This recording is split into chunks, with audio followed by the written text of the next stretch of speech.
voodoo, baka kinukulam ako kaya masama pakiramdam ko, 'di ba? Kasi sabi ni Pastor Quiboloy, ang palasyo daw ng Disneyland sa Pilipinas ay may Disneyland na pala ang Pilipinas, sana all, ay gumagamit ng voodoo and witchcraft every Tuesdays and Fridays. So let's listen muna kay Pastor Quiboloy para pwede akong umubo-ubo ng very light. Okay, let's watch and let's listen. Tulad ng Appalachian na hindi nakapag-aral ang mga bata, bumili kami ng napakalaking library para sila'y makapag-aral. Mga Amerikano po yan. Kinikilala ba nila yon? Kung nagseselo sila sapagkat ako'y umusbong sa bansang Amerika, problema na po nila yon. Kung ako'y binigyan ng ama ng isang sasakyang panghimpapawid para hindi ako madelay sa aking worldwide na gawain, kasalanan ko ba yon? Kung ako binigyan ng pampalipad na helicopter dito para mapuntahan ko lahat ng aking satellite sa buong Mindanao, Pilipinas, kasalanan ko ba yun? Kasalanan ko ba na ako'y magkaroon paaralan para makapag-aral ang mga bata na walang bayad? Kasalanan ko bang mayroong SMNI para hindi mabayaran? At pagkatapos itong salot na CPP-NPA na marami pinatay ng mga members ko, ministro, at iba pang mga inosenteng Pilipino for 54 years ay magsasalita ng katotohanan na hindi natatakot. Ngayon kami ang tinatakot ninyo, nililigwak ninyo. Anong klase kayo? Kung hindi kayo tatayo ngayon, mga kababayan ko, sapagkat ako'y living dead na, wala nang kwenta itong buhay ko, iaalay ko ito sa bansang Pilipinas. Ako ang mamumuno upang tayo ay magkaroon ng kalayaang muli. Unang-una sa akin, sa aking kababayan, sa Kingdom Nation, sa aking mga leaders na papatayin din, at sa lahat ng Pilipino nagmamahal ng kalayaan. Tatayo ako! At ako ang mamumuno sa bansa ito para sa katwiran at takot sa Diyos, para ibalik ang ating kalayaan at ang ating kaligtasan mula sa kamay ng mga banyaga na pinakamatyan ni Rizal, nila Bonifacio. Gayon ang panahon ng pagtayo. Ayaw ko pong gawin ito. Hindi ako politiko. Ang misyon ko ay isang pastor, isang alagad ng Diyos. Appointed son, magligtas ng kaluluwa. Ngunit hindi nyo kinilala yon.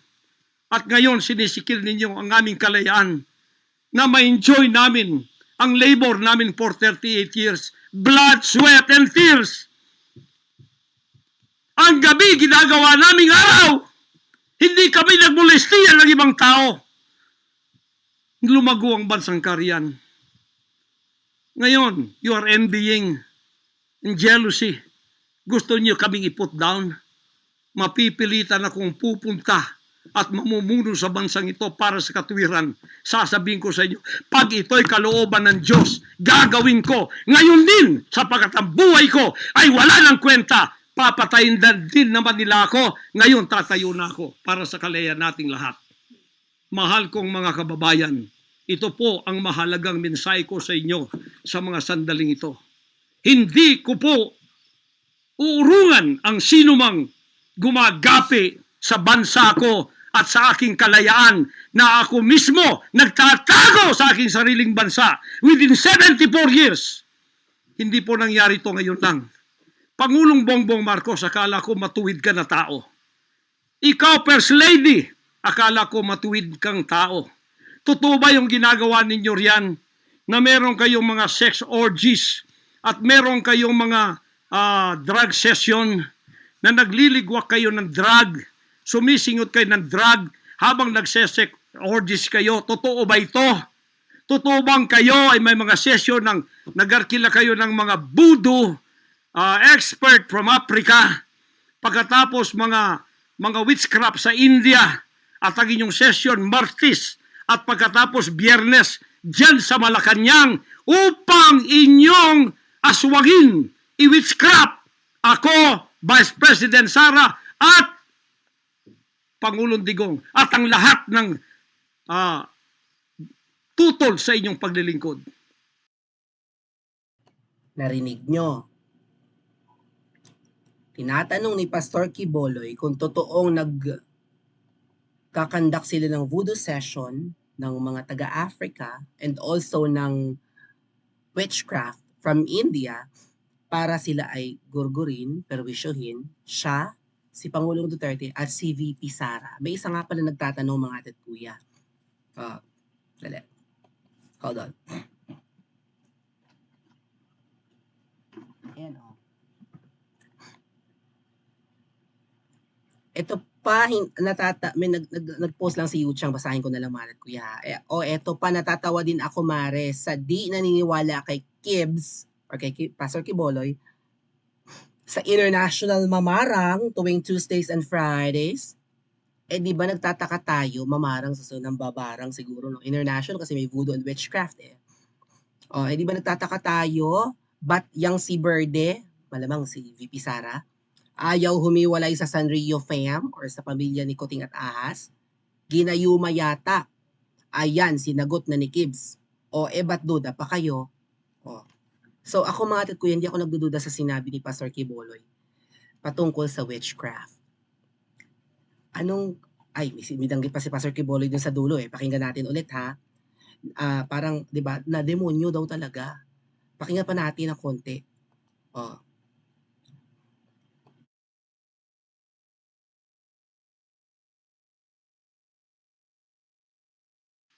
Biro ninyo, naging demons na kayo. Nag-devil worship na kayo kung totoo man ito. Nag-devil worship na kayo kung totoo man ito. Para lang kayo ay manatili sa kapangyarihan. Para lang kayo ay humawak ng aming pera ang hindi ninyo pinaghirapan. Kami po ay nagbibigay ng taxes. Lahat ng aking kingdom materials from China, may taxes lahat yan. Milyon-milyon ang aming binabayad. Ngayon, ginagawa pa ninyo sa amin ito. Ginagawa na ngayong ganun, tapos alam naman natin ang ginagawa ng mga nakaupo or ng mga nasa gobyerno, hindi ko nila lahat. Ay, grabe, siba-sibin ang buwis ng taong bayan. Ang buwis ng mga negosyante. Siyempre, si Pastor Kiboloy malamang hindi nagbabayad ng taxes sa kanyang congregation, hindi naman binubuwisan ng simbahan sa Pilipinas, di ba? Or kung anong relihiyon. Pero yung mga negosyo niya, just like na SMNI, and yung kanyang pinagawang, yung malaking parang stadium in Davao, right? Yung pantapat sa Philippine Arena, the Kingdom, parang gano'n. Ang mga materials daw from China, malamang nagbabayad ng buwis sa Pilipinas, no? Tapos ginaganyan, sumasamba na raw sa demonyo. Kung naaalala niyo mga ate at kuya, nag-vlog ako dati patungkol sa binanggit sa akin ng puting hito. Kung matagal na kayong mawin yan or kahit papano medyo matagal na, like tumatakbo na ng 6 months to a year, lalo na kapag lagpas 6 months na, hello po sa mga bagong subscribers natin. Pero sa mga naunang subscribers, nabanggit ko yan. Sinabi ni Puting Hito na ang mahal na reyna ay tumira dati ng Thailand. Like a year. Nagkahiwalay naman daw talaga yung si Pusa at saka sorry, painom. Si Hari at saka si Reyna.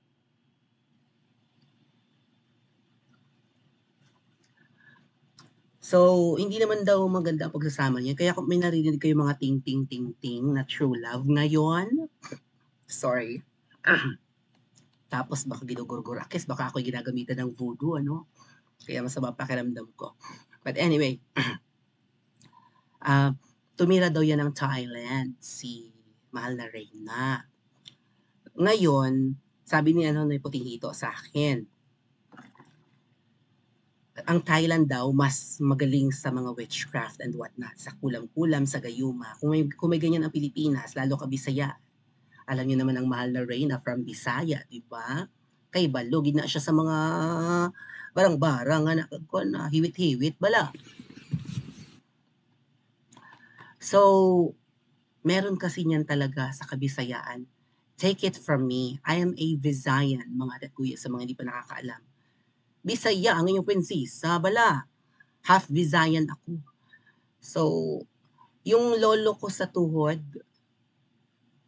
ang alam ko may kaalaman sa ganyan. Nga lang, yung lolo ko, At yung mga lola namin, lalo na yung lolo ko na pamamanahan sana ay, or lolo sa pinsan ng lolo ko.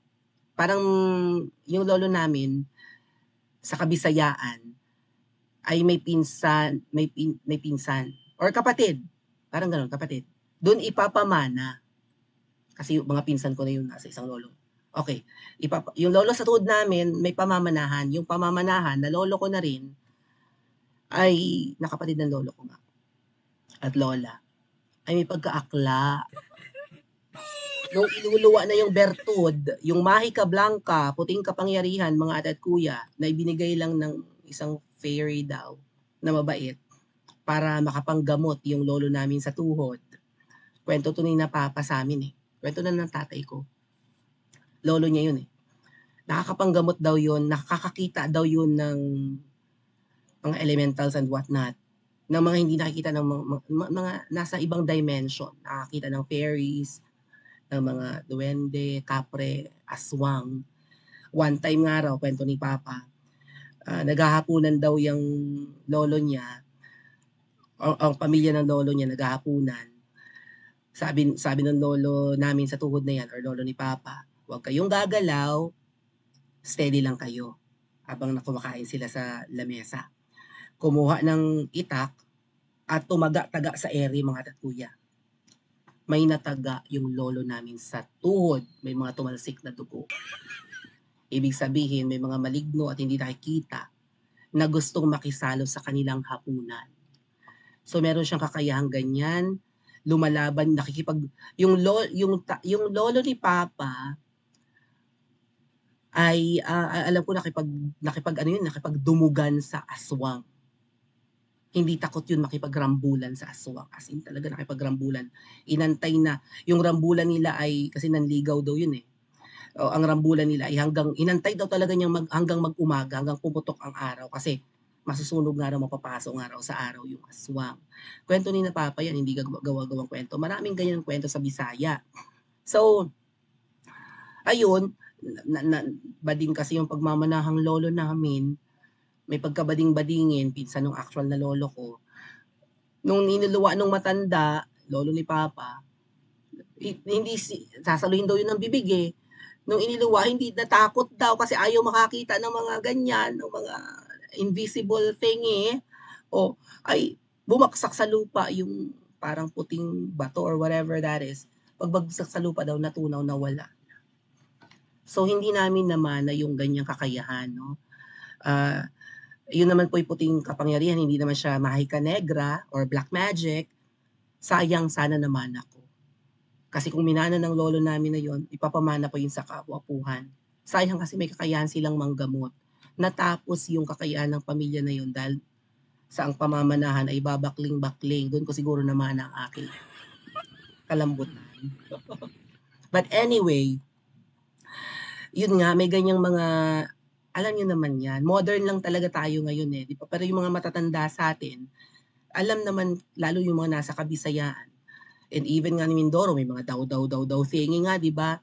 Yung mga aswang at kung ano-ano pang mga kwento sa Kabisayaan, totoo yan. Ako na magsasabi sa inyo. At hindi ko lang naman yan narinig lang sa tatay ko. May mga encounters din ako sa mga aswang-aswang. Oh.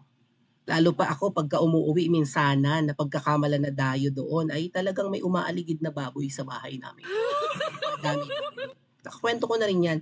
But anyway, yan nga po, si Reyna Elena Pasintabi. Si Reyna ng kademonyahan ngayon sa Pilipinas, tumira daw yan ng Thailand, nakapag-acquire daw yan ng mga protections.